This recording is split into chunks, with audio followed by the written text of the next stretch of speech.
Demak, abituriyent gazetasi 2 litrli eritmada ma'lum miqdorda temir va ionlar mavjud bo'lsa, ularni to'la cho'ktirish uchun mukammallarligi hajmi kalkulyatsiya eritmasi berildi va shunchagina cho'kma tushdi. Dastlabki eritmadagi temir ionlarini so'rayapti. Demak, men avval masalani yozib oldim.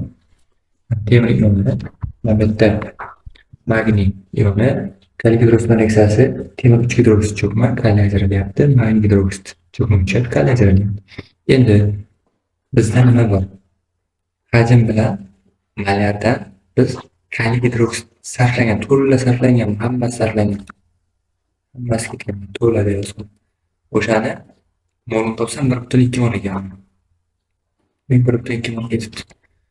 Hop, buni yozib oldim. 1.2 molda ikkinchi qalangan cho'kma 38.8 dan cho'kma 2ta cho'kma. Dastlab temirni x oldim, magniy y oldim. Bu 3x bo'ladi shunda. Reaksiya ya'ni 1 ga 3x kirishyapti, 1 ga 2 reaksiya kirishyapti. Shunda 3x 2y, 3x plus 2y 1.2 mol. Tenglama bo'yicha proporsiya qildim.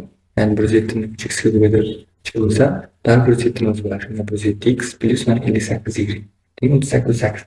Tenglamani ishlab chiqsam x 0.2, y 0.3 chiqdi. Shunda x mana 0.2 mol, y 0.3 mol. Endi men dastlabki eritmadagi temir ionini konsentratsiyasini to'plash uchun S molar n taqsim ya'ni molni hajmi bu. Bu joyda bittanasiga e'tibor berishim kerak. Mana 0.2 ni 2 ga bo'ldim.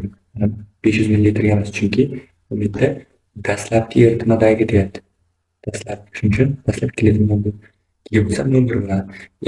Endi o'qib ketgan abituriyentlar bo'lsa, sal final bitgan bo'lsa tushunishga. Men masala sharti bo'yicha olib ketdim. Ya'ni temir kaliy gidroksid to'g'ri sekirish ketdim. Agar buni bilgan bo'lsam, ne olsa bo'ladi? Ya'ni temir uchligiku sulfat 3 ga magniy sulfat deb olib, bu yoqni kaliy gidroksidni yozib ketsangiz farqi yo'q. Endi men tushunmay qolmaydi, mana masala sharti bo'yicha ion holatda oldim, lekin bunda yo'q ishlasangiz ham ahamiyati yo'q. Hammasi to'g'ri.